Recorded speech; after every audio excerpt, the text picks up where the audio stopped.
Hello guys, आज की video में हम बात करने वाले हैं चैप्टर 5 के एग्जाम्पल नंबर 8 की। तो चलिए आइए देखते हैं कि क्वेश्चन में हमसे क्या पूछ रहा है। Find the 11th term from the last term towards the first term of the AP. यहाँ पे आप देख सकते हैं कि हमें एपी का सीक्वेंस दिया हुआ है और हमसे पूछ क्या रहा है।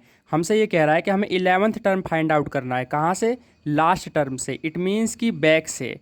कहने का मतलब ये है कि ये जो लास्ट टर्म है इसको फर्स्ट टर्म कंसीडर करते हुए बैक से हमें क्या फाइंड आउट करना है? 11th टर्म फाइंड आउट करना है।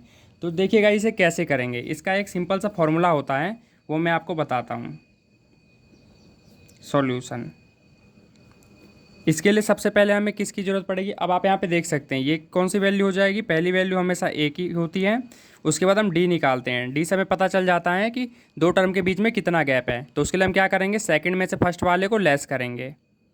तो हमारे पास आ गया -3। और इसमें देख लेते हैं यहाँ पे लास्ट टर्म क्या दिया हुआ है? -62।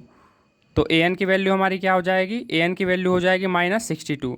कभी भी आप ध्यान रखना गाइज, कभी भी आपको ये बोले कि लास्ट टर्म से मतलब बैक से हमें क्या फाइंड आउट करना है, कोई टर्म फाइंड आउट करना है, तो उसके लिए हमेशा कौन सा फॉर्मूला लगेगा वो मैं आपको बता देता हूँ।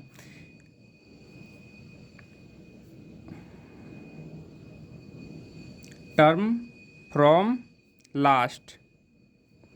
लास्ट टर्म से आपको एपी निकालना है, एपी का कोई टर्म निकालना है आपको, तो आप ये वाला फॉर्मूला यूज़ कर सकते हैं। L-N-1D, आपको ये वाला फॉर्मूला यूज़ करना है। ठीक है गाइज, तो हम फाइंड आउट कर लेते हैं। अब आप यहाँ पे देख सकते हैं कि यहाँ पे L क्या होता है गाइज? L होता है हमारा AN।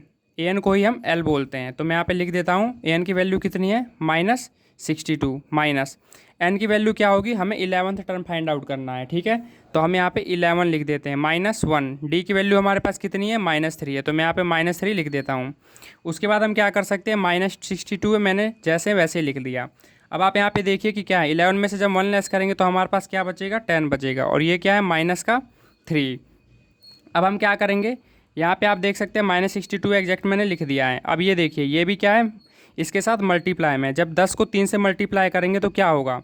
10 तियाँ 30 हो जाएगा। कितना हो जाएगा? 30। और ये माइनस माइनस क्या हो जाएगा? कैंसिल होकर यहाँ प्लस हो जाएगा। कैसे? मैं यहाँ बताता हूँ। जैसे कि माइनस का 10 है, ये माइनस है इसके आगे, तो माइनस का 10 हुआ। मल्टीप्लाई करना है -3 से। तो अब क्या करेंगे? ये माइनस है और ये minus, multiply minus minus cancel हो जाता है। तो वैल्यू किसकी आएगी? प्लस की। 10 तियाँ हमारे पास आ गया 30। ये रफ वर्क में मैंने आपको बताया है। ठीक है गाइज, अब आप यहाँ पे देख सकते हैं कि माइनस प्लस क्या होता है? माइनस प्लस माइनस हो जाएगा। तो 62 में से 30 जब लेस करेंगे तो हमारे पास वैल्यू आएगी 32 की। अब साइन देखते हैं कौन सा लगाना। साइन हमेशा बड़ी रकम के लगाते हैं। जैसे 30 और 62 का हमने क्या किया, इसको हमने सॉल्व करके 32 हमने यहाँ पे ला दिया है। अब साइन लगेगा बड़ी रकम। बड़ी रकम इन दोनों में से 62 है और 62 के सामने माइनस का साइन है, तो यहाँ पे क्या आ जाएगा? -32। तो ये हमारा क्या आ गया है? आंसर आ गया। तो मैं यहाँ पे एक लाइन लिख देता हूँ कि भाई 11th term of AP from last is -32।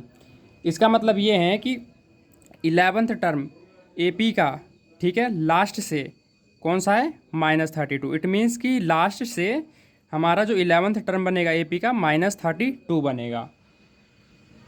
I hope कि गाइज आपको क्वेश्चन अच्छे समझ आ गया होगा। अगर क्वेश्चन आपको अच्छे समझ हो गया होगा गाइज, तो हमारी वीडियो को लाइक करें, शेयर करें और इसी तरह की वीडियोज़ के लिए हमारे चैनल को सब्सक्राइब जरूर कर लें। धन्यवाद।